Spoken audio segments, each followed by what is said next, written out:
Hello साथियों, नमस्कार। यहाँ पर हम जो देखने वाले हैं वो पेरोल से संबंधित हैं, क्योंकि ये नया अपडेट आया है तो उसमें कुछ शिक्षकों को समस्याएं आ रही हैं। तो उन समस्याओं में कुछ शिक्षक हमें कमेंट भी कर रहे हैं। तो 2-3 कमेंट्स हैं, पहले इनको हम शामिल करते हैं और इनके उत्तर देते हैं। उसके बाद में आपको पूरा क्या ध्यान रखना है, किस प्रकार से आपको ये फिल करना है, पूरा बताएंगे। जैसे कि पहला क्वेश्चन है, यहाँ पर पहला कमेंट है, क्या ऑफलाइन सीएल को भी फिल किया जाएगा?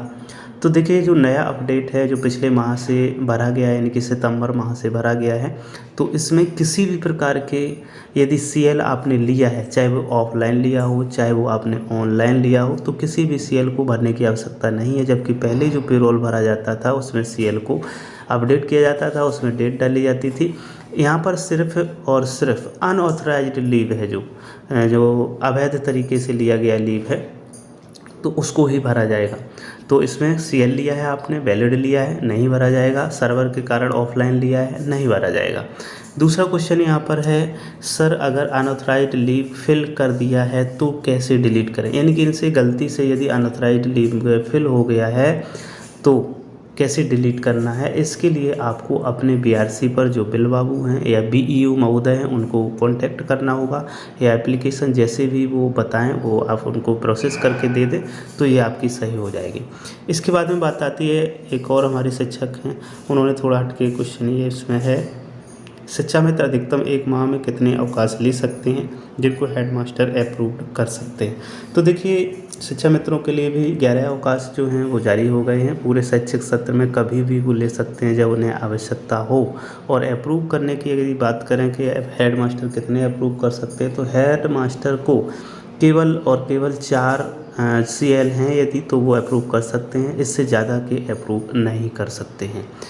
तो अब हम बात करते हैं और चलते हैं कि किस प्रकार से आपको और इन बिंदुओं पर ध्यान रखता है पूरे जब आप भर रहे होंगे, ये भर रहे होंगे, यानी कि पेरोल भर रहे होंगे, तो पेरोल के समय आपको क्या क्या और सावधानियां रखनी है, तो वो सावधानियां पूरी हम बताएंगे। तो वीडियो आप कंप्लीट देखिएगा।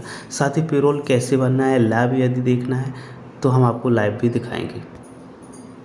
तो यहाँ पर जब आप पेरोल भरेंगे, लॉगिन करेंगे, लॉगिन करने के बाद में जैसे ही आप पेरोल पर क्लिक करेंगे और पेरोल के बाद में आपके पास 2 पॉइंट आएंगे, उनको सबसे पहले हम दिखाते हैं। आप इतना तो सभी हमारे जो शिक्षक साथी हैं इतना तो जानते हैं किस प्रकार से मानव संपदा में लॉगिन करना है।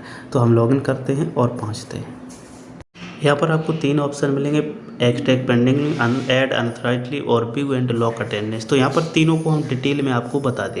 तो सबसे पहले बात आती है एक्सट्रैक्ट पेंडिंग लीव। तो जैसे ही आप इसको क्लिक करेंगे, अगर आपकी कोई भी छुट्टी पोर्टल पर पेंडिंग है तो वो इसमें दिखेगी। यानी कि हेड मास्टर स्तर की यहाँ पर बात की जा रही है।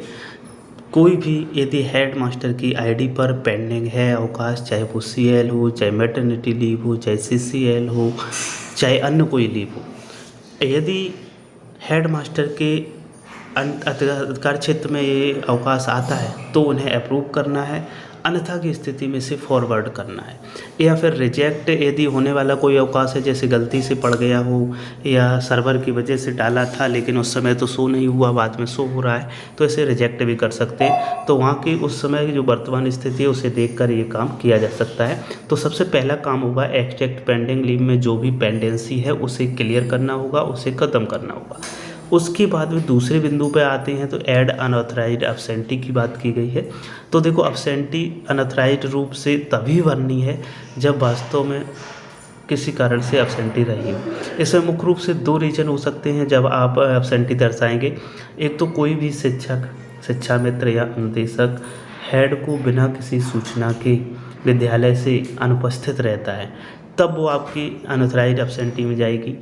या फिर कभी भी आपके विद्यालय का निरीक्षण किया हो, किसी अधिकारी ने पर्यवेक्षण किया हो, उस दौरान कोई भी शिक्षक, शिक्षा मित्र या अनुदेशक वहाँ पर अनुपस्थित मिला हो, तो उस स्थिति में आपकी अनऑथराइज्ड एब्सेंटी जाएगी।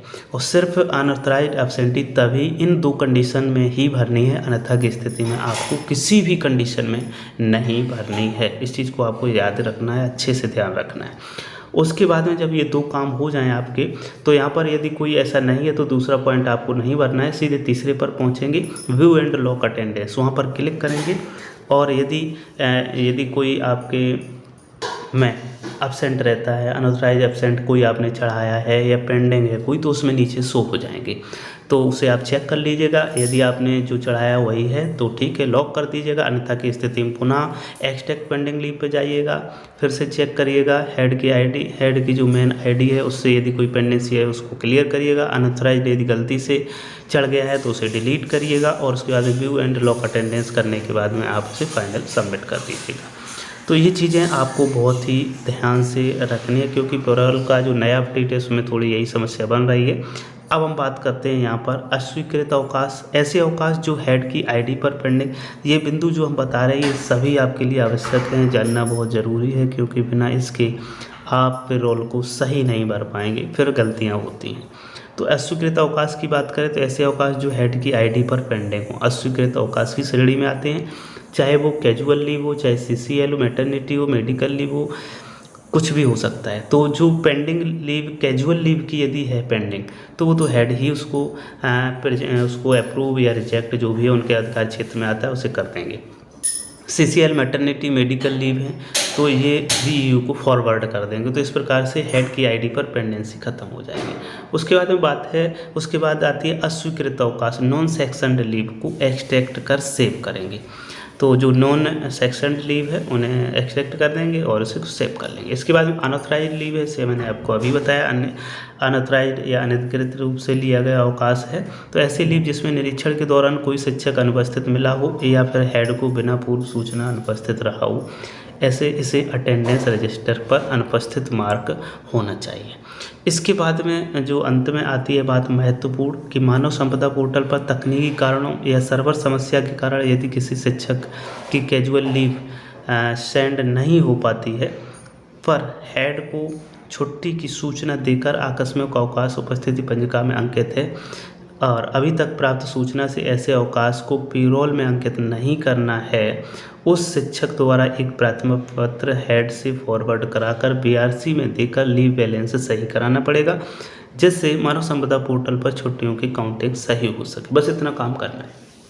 यानी कि अंतिम बात का सारांश ये है कि यदि आपने ऑफलाइन अवकाश लिया है सर्वर के कारण या किसी अन्य कारण, जैसे आप जहाँ जिस एरिया में थे वहाँ सर्वर नहीं थे या नेट नहीं चल रहा था, तो आपने ऑनलाइन अवकाश नहीं ले पाया है, उस स्थिति में आपने ऑफलाइन अवकाश लिया है और वो उपस्थिति पंजिका और पत्र व्यवहार रजिस्टर में चढ़ा हुआ है, तो ऐसी स्थिति में आपका वो वैलिड अवकाश माना जाएगा।